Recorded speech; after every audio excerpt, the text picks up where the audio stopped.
लाहौर शहर भी कदीम तरीन शहर है।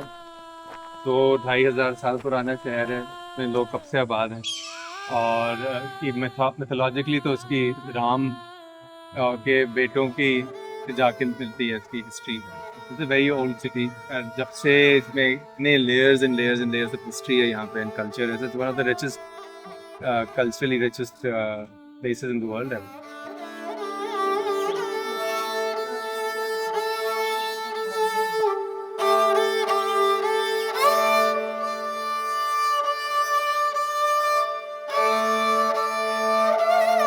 ये वज़ीर ख़ान जो थे वो लाहौर के गवर्नर थे शाहजहाँ के ज़माने में, तो मिड 17th सेंचुरी।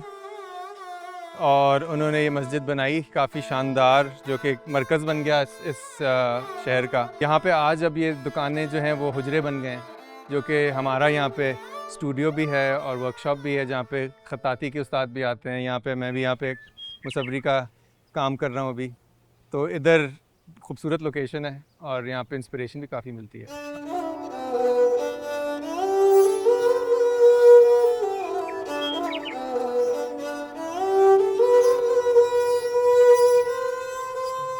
रागमाला जो है वो हमारी बर्रे सग़ीर की जो मुसव्वरी की ट्रेडिशन है हिंदुस्तानी पेंटिंग है, उसमें एक ख़ास जानर ऑफ पेंटिंग है जो कि म्यूज़िकल मोड्स यानी रागों की अक्कासी करता है। और ये 300-400 साल पुराना ट्रेडिशन है विजुअल, जो कि साथ साथ चलता है मौसीकी के।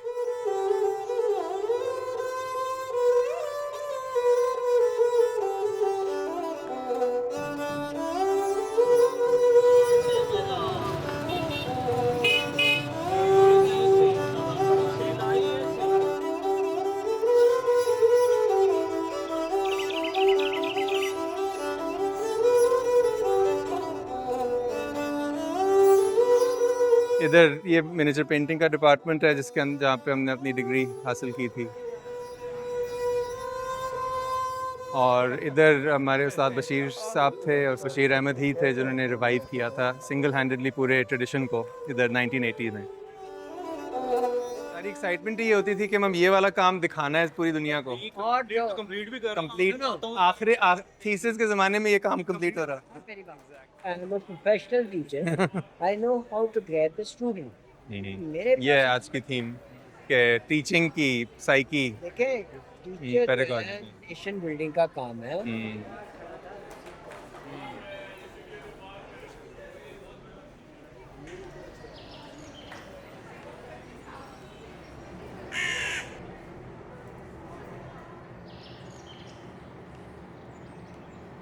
So this is our Williams College studio art building, where I'm currently teaching a course on South Asian miniature painting techniques.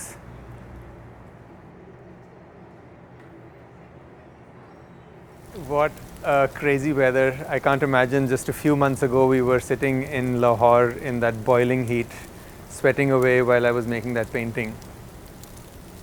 अभी जिस प्रोजेक्ट पे काम कर रहा हूँ वो है म्यूज़ियम रीडबर्ग एक एग्ज़िबिशन कर रही है रागमाला स्विट्ज़रलैंड में। तो उस सिलसिले में मुझे जिस राग पे काम करने का मौका मिला है वो है राग बसंत। तो इसके लिए मैं 3 पेंटिंग्स की सीरीज़ बना रहा हूँ।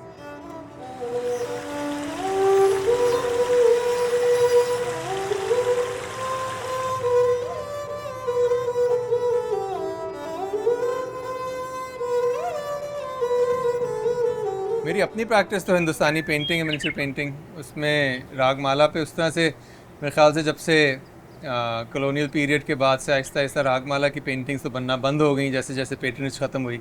राजे महाराजे, नवाब, बादशाहत वगैरह तो सब फिर 19वीं सदी में तक ख़त्म हो गई थी, 20वीं सदी के शुरू में। तो उसके बाद फिर इस तरह वाली थीम्स भी जो थी वो एक एक करके उनकी भी ज़रूरत नहीं रही। उसी तरह जिस तरह क्लासिकी मौसीकी भी एक तरह से ज़वाल पे ही है हमारे मुल्क में ख़ास तौर पे।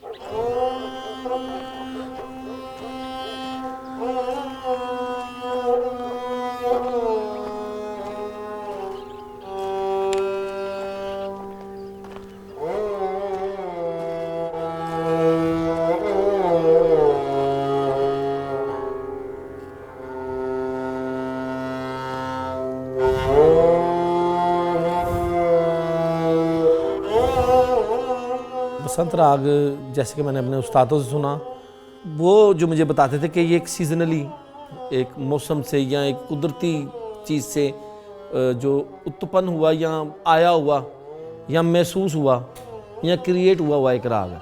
हमारे रीजन में पतझड़, सावन, बसंत, बहार, ये 4 सीज़न गिने जाते हैं। तो इसमें सारे जो हैं वो फीलिंग के राग्स भी हैं।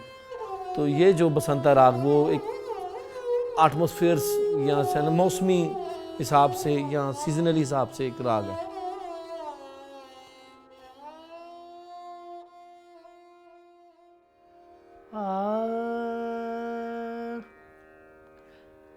आज सब अब राग बसंत जो है, इसके जो सुर हैं, जो इसके नोट्स हैं, वो उदास हैं, लेकिन बिहाइंड द जो इसका तासुर है, जो इसका बेसिकली फैलाव है, वो खुशी का तासुर है। जैसे सुबह का राग रात में गाएं तो रचता नहीं है ना, बुरा लगता है। इसी तरह बसंत को आप उकयन के हिसाब से गाएंगे तो वो खिलेगा। जब आप नाम लेते हैं बसंत तो एक स्माइल, एक चेरिश मूड सा हो जाता है। वो जो बसंत रुत होती है, क्या कुदरत है उसकी कि इतने रंग बिरंगे फूल के कलर, ऐसे खुदा की कुदरत ने ऐसे रंग भरे हैं। जो मुसव्विर होता है या जो गाने वाला, जो भी अपने अपने तरीके से अपनी उदासी और खुशी का इजहार हम करते हैं। झलक दिखला हो रहा बरी उड़ा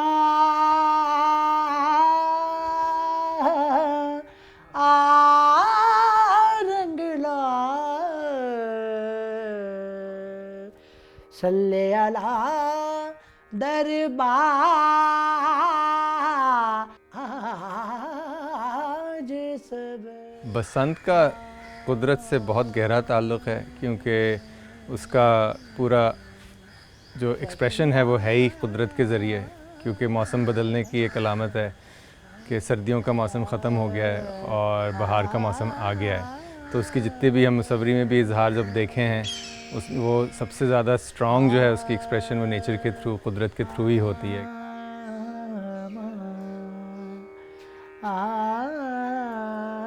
और सिर्फ ये नहीं कि आजकल तो हम सोचते हैं कि बसंत है तो पीला रंग, लेकिन जब हम पेंटिंग्स को देखते हैं तो उसमें पीला रंग उस तरह से नहीं है, बेशतर रंग है, यानी कि सारे रंग हैं जो ब्राइट कलर्स हैं। लाल और पीला भी बीच में है, ऑरेंज, नारंगी रंग और शोख डीप रेड का रंग बहुत नज़र आता है। तो फूलों की अक्कासी बहुत होती है उसके अंदर, जिससे पता चलता है कि मौसम बदल चुका है, बहार का मौसम आ गया। छस्त्र पति के दरबार बधाई गावो रे सब में। मेरा अपना जो काम है वो अक्सर नेचर के एलिमेंट्स को इस्तेमाल करते हुए ही होता है। और अगर मैं मिसाल के तौर पे कोई थीम है जिसके बारे में दिमाग में चल रही है, चाहे वो एस्थेटिसिज्म की थीम हो या किसी जो और कोई थीम हो, लॉन्गिंग, सेपरेशन, उस तरह की थीम हो, लेकिन अक्सर दिखाने की कोशिश करता हूँ थ्रू नेचुरल सिंबल्स। रंगों के साथ एक्सप्लोरेशन करने का सोच रहा हूँ। तो वो फिर राग बसंत मुझे शायद खुद बताएगा कि कहाँ जाना है। अच्छा, एक कॉम्पोजिशन है बड़ी खूबसूरत जो अक्सर मैं बजाता हूँ, 3 ताल की ना बंदिश है।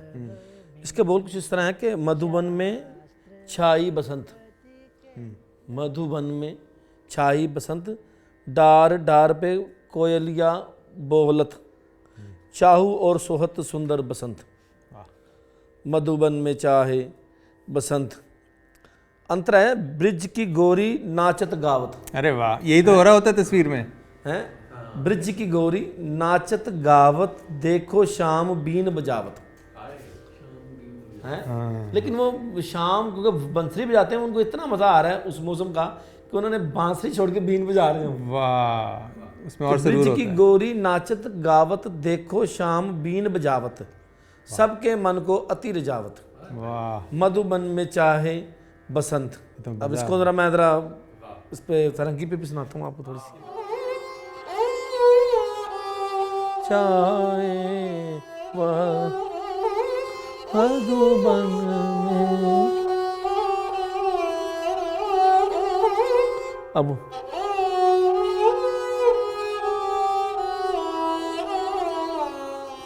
डार डार पे कोयलिया बोलत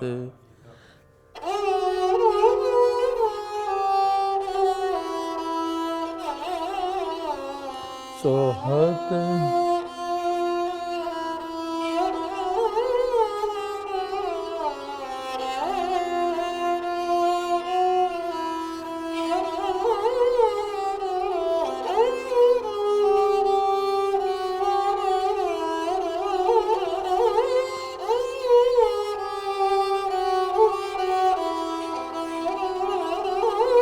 शाम बीन बजावत।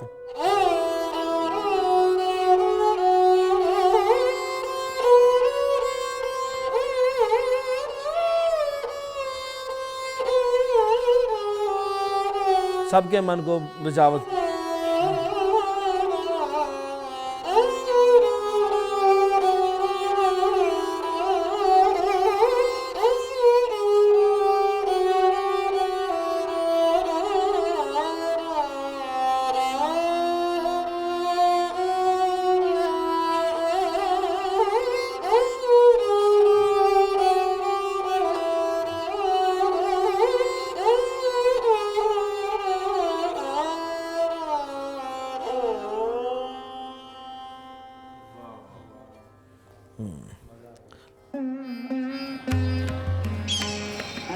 दिल्ली गेट है, हम लोग अभी अकबरी मंडी जा रहे हैं जहाँ पे पिगमेंट्स जमा करने हैं। क्या हाल है?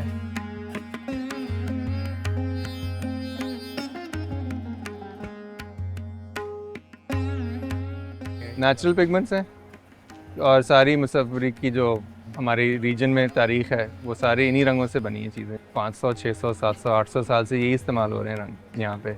हमारे ट्रेडिशन ये लोकल जो भी हमारे रंग हैं वो अभी तक आपको यहाँ मिल जाते हैं। अच्छा, शुक्रिया।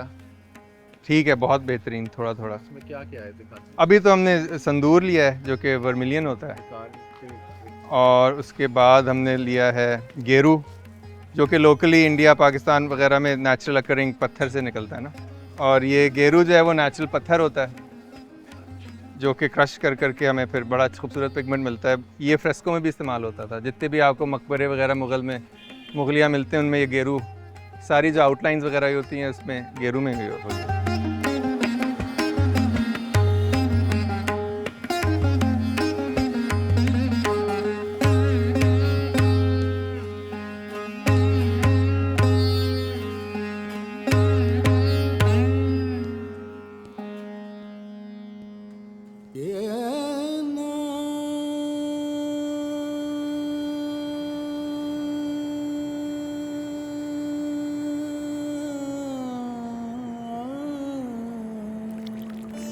तो देखिए, ये बसंत में भी ये रंग इस्तेमाल होता है। शोखी है ना, ये एक तरह से इश्क का रंग भी है।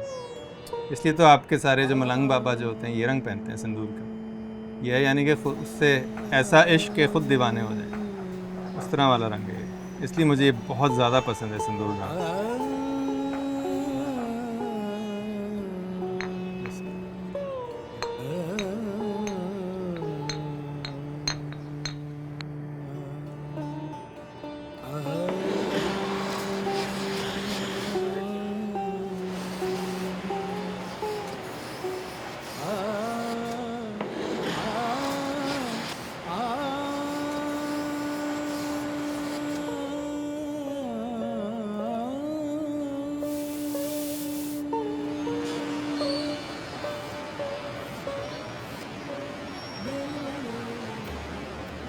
नेचुरल पिगमेंट्स होते हैं जो कि हमारे एशिया और बर्र सग़ीर से होते हैं। लैपिस लाजुली लाजवर्द जो कि अफ़गानिस्तान से आता है, उसको बनाने की तकनीक होती है, जो कि ये है रंग, जो कि बहुत खूबसूरत नीला निकलता है।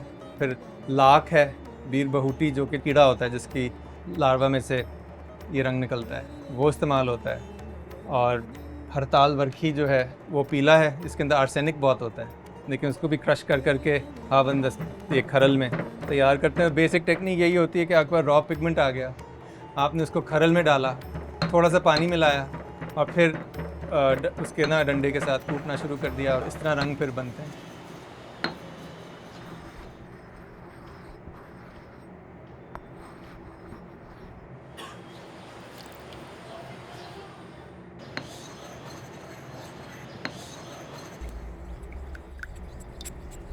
सीपियों में इसलिए हम रंग डालते हैं क्योंकि सीपी के अंदर जब एक तो उसकी बिल्कुल स्मूथ सरफेस होती है, बिल्कुल तो जब हम रंग डालते हैं वो सूख के उसके साथ ही स्टक रहता है, गिरता नहीं है रंग।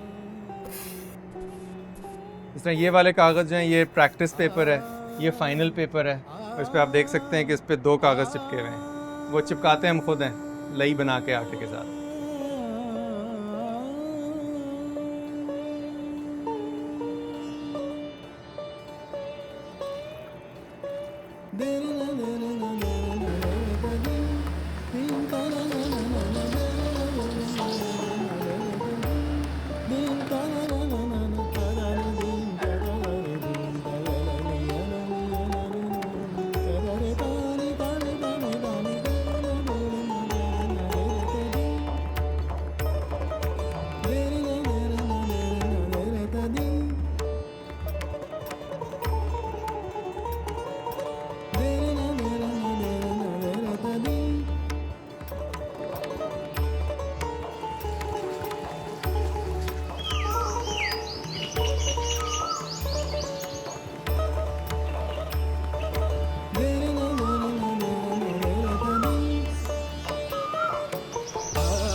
ब्रश जो बनता है वो लोकल जो गुलेरी होती है हमारी हिंदुस्तान की, बर्र सग़ीर की, पाकिस्तान और हिंद में, वहाँ उसकी दुम से बनता है। और इसके एक दुम में से आपके पास 10-12 ब्रशेस भी निकल सकते हैं।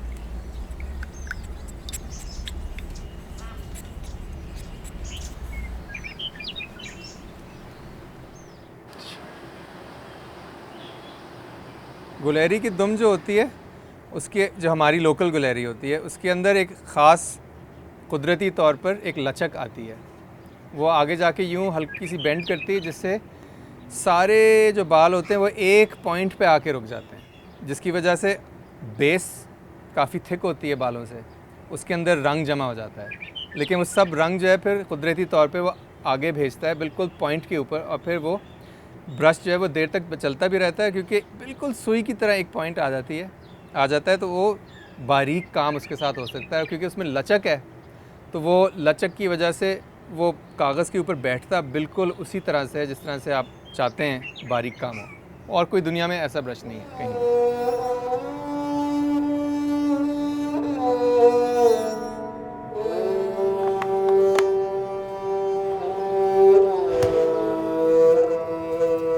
स्याह कलम जो है ना, that is the backbone of miniature painting technique. उसके अंदर लाइन वर्क परफेक्ट करनी होती है, देखना होता है कि पर्दाख्त यानी कि छोटे छोटे छोटे स्ट्रोक्स के साथ रेंडरिंग कैसे करनी है।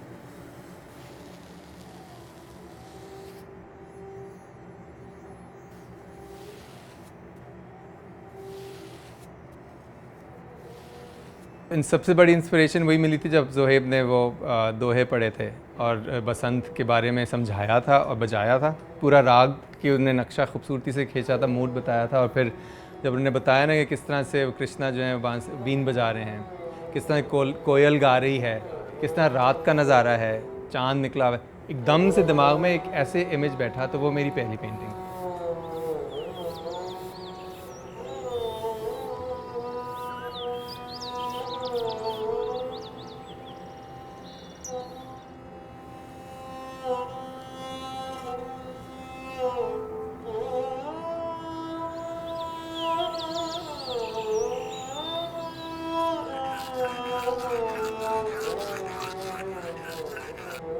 उसके बाद साथ साथ मैंने ट्रेडिशनल पेंटिंग्स भी देखना शुरू की कि वो लोग कैसे बसंत राग में क्या रंग डाल रहे हैं। तो मुझे अंदाज़ा हुआ कि उसमें ज़रूर कोई ना कोई शोख रंग होते हैं, चिड़ियाँ होती हैं, फूल होते हैं। तो मैं कहा I have to do that as well, keeping in mind a basic theme from Zoheb. तो उस वहाँ से फिर दूसरी पेंटिंग आई जिसके अंदर फिर से रात का नज़ारा है, लेकिन पानी पे ज़्यादा ज़ोर भी है और थोड़े से शोख रंग भी हैं जो कि बसंत के स्पेशल होते हैं, और फूलों के गुलदस्ते हैं, ख़ास तौर पे नरगिस के फूल जो कि बसंत से हमारे ख़त्ते में मुंसलिक हैं।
पति के दरबार बधाई गावो रे सब मेल शास्त्र पति के दरबार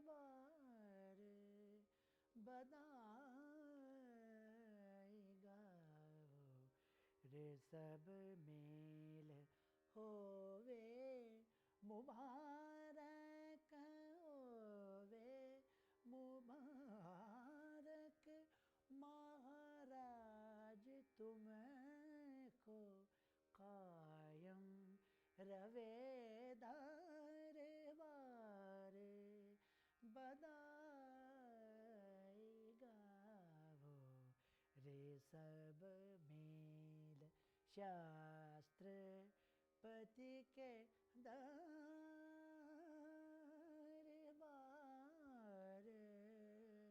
बधाई गावो रे सब मेल हो